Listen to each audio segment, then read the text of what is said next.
ঘনে ঘনে বাঢ়িছে কিশোৰৰ অপৰাধ প্ৰৱণতা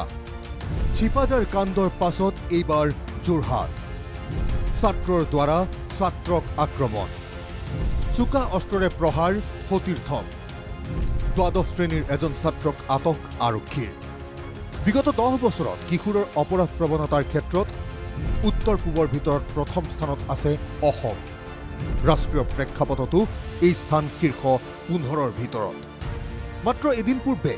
চিপাঝাৰত সংঘটিত হৈছিল ছাত্ৰ আক্ৰমণৰ ঘটনা দলবদ্ধ আক্ৰমণত প্ৰাণ হেৰুৱাইছিল ভৱেশ ডেকা নামৰ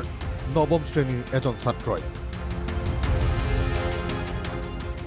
স্কুলৰ বাহিৰৰ কাজিয়া আহি স্কুল চৌহদ পাইছিল অনুৰূপ ঘটনা সংঘটিত হ'ল পশ্চিম যোৰহাটৰ দহুতীয়া উচ্চতৰ মাধ্যমিক বিদ্যালয়ত এতিয়া বিদ্যালয়খনত চলি আছিল বিৰতিৰ সময় স্কুলৰ বাহিৰৰ বিষয় এটাক লৈ আৰম্ভ হ'ল দুই ফৈদৰ ৰণ তুংগত উঠিল চুকা অস্ত্ৰৰ আক্ৰমণৰ বলি হ'ল উচ্চ মাধ্যমিক প্ৰথম বৰ্ষৰ এজন ছাত্ৰ মূৰত পৰিল 10টাকৈ চিলাই দুই ফৈদৰ ৰণৰ পৰা ফালুৰি কাটি আহিছিল ছাত্ৰজন বাটৰ কাজিয়া স্কুলৰ ভিতৰ পালে শ্ৰেণীকোঠাৰ ভিতৰতে আক্ৰমণৰ ঘটনা প্ৰথমে ছাত্ৰজনৰ মুখেৰে শুনক কিদৰে হৈছিল ঘটনাটো মই পাইছো মানে তোমাকে মাৰিবলৈ কৈছিল মোৰ লগ এটাক মাৰিলো আগতে ৰাস্তাটো লগ এটাক লগত কাজিয়া লাগিছে মোকো মাৰিব লৈছিল মই গুচি গ'লা মই ৰুমত বহি আছিলোঁ চিলাই ইয়াত কৰিছে দুমান চিলাই এই মুঠ 10টা চিলাই কৰিছে সিহঁতে কাজিয়া কৰিয়ে থাকে মানে সিহঁতৰ ঘৰে ওচৰতে এই আলিমুৰ যে ধতিয়া সেই কণতে সিহঁতৰ ঘৰ আজি কোনো কাৰণ নাছিলে আজি মোৰ একো কাৰণ নাই মোৰ লগ এটা ৰাস্তাত লাগিছিল প্ৰথমতে ৰাস্তাত তেতিয়া তোমাৰ লগত লাগিছিলে মোক মানে মাৰিবলৈ ধৰিছিলে মই নাছিলোঁ কি কাৰণে মই মোৰ লগৰকেইটাৰ লগত আছিলোঁ ইমানখন কিছ এখন গৈছে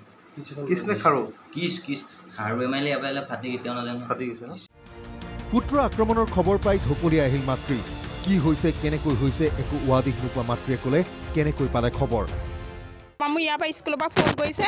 যে আপোনাৰ ল'ৰাটো অকণমান দুখ পাইছে আপুনি স্কুললৈ আহকচোন তেনেকৈ কৈছে মই স্কুললৈ আহিছোঁ স্কুলৰ পৰা মোক কৈছে যে ল'ৰাটো অকণমান দুখ পাইছে হস্পিটেললৈ নিছে দুহতীয়া হস্পিটেললৈ আপুনি যাওকচোন বাৰু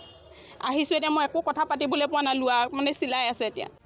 পশ্চিম যোৰহাটৰ দহুতীয়া উচ্চতৰ মাধ্যমিক বিদ্যালয়ত চলি আছিল পৰীক্ষা প্ৰথম বেলাৰ পৰীক্ষা শেষ কৰি সকলো দ্বিতীয় বেলালৈ সাজু হৈছিল বিদ্যালয়ৰ প্ৰধান শিক্ষকগৰাকী নাছিল বিদ্যালয়ত দায়িত্ব দি গৈছিল আন এগৰাকী সহকৰ্মী দায়িত্ব পালনৰ মাজতে শিক্ষয়িত্ৰীয়ে পালে উদ্বিগ্ন কৰি তোলা খবৰটো আগবেলাৰ পৰীক্ষা চলি আছিলে 10:30 হ'ল আগবেলাৰ পৰীক্ষা শেষ হ'ল পিছবেলাৰ পৰীক্ষাৰ কাৰণে আমি প্ৰস্তুতি চলাই আছোঁ ৰুমৰ মানুহ ঠিক কৰি আছোঁ তেনেকুৱাতে মোক এজন পুলিচৰ মানুহ এজনে মোক আহি পেলাই ক'লে তেওঁ ব্ৰেক ড্ৰেছত আহিছে বোলে বাইদেউ ৰাস্তাত কাজিয়া এখন লাগিছিলে মই সিহঁতক আঁতৰাই দিলোঁ আৰু দুই এটাক দুচাট দি পঠিয়াই দিছোঁ মই বোলো স্কুলৰ ল'ৰা নি বোলে স্কুলৰ ল'ৰাই লাগিছিলে মই তেতিয়া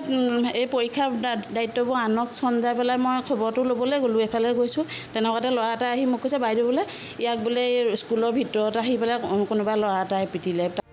বিদ্যালয়ৰ শাসন ছাত্ৰ নিয়ন্ত্ৰণৰ ওপৰতো প্ৰশ্ন উঠিছে তাৰ মাজতে শিক্ষয়িত্ৰীয়ে কৈছে শাসন আগৰ দৰে আছে কিন্তু কিছুমান শিক্ষাৰ্থী উত্তন্দৰ শেষ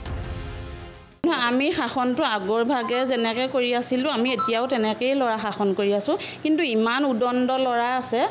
মানে আপোনাৰ ক'বলৈ বাকী নাই মানে সিহঁতক বুজাই আমি শেষ কৰিব পৰা নাই ইমানেই ক্লাছত বুজাইছোঁ প্ৰাৰ্থনা সভাত বুজাইছোঁ কঠোৰ শাসন মুখেৰে কঠোৰ শাসন যিহেতু শিক্ষকে আচাৰি ল'ব নোৱাৰে সেইকাৰণে আমি মুখেৰে কঠোৰ শাসন কৰোঁ চেকনিৰ আগত বিদ্যা থাকে বোলা বাক্যশাৰীৰ প্ৰয়োগ এতিয়া শিক্ষক সমাজে নকৰে কৰিলেই জাঙুৰ খাই উঠে একাংশ অভিভাৱক প্ৰশ্ন উত্থাপন কৰে বিভিন্ন বিভাগ বিভিন্ন মাধ্যমে প্ৰশ্নৰ সন্মুখীন হয় শিক্ষক সমাজ ইতিমধ্যে এই ঘটনা সংক্ৰান্তত আৰক্ষীয়ে আটক কৰিছে এগৰাকী দ্বাদশ শ্ৰেণীৰ ছাত্ৰক কিন্তু এনেধৰণৰ অনাহত ঘটনাৰ বাবে আপুনি কাক জগৰীয়া কৰিব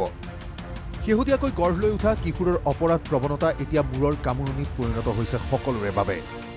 মঙলবাৰে মুখ্যমন্ত্ৰীয়ে ঘোষণা কৰিছে পাঠ্যপুথিত পুনৰ প্ৰৱৰ্তন হ'ব চৰিত্ৰ পাঠ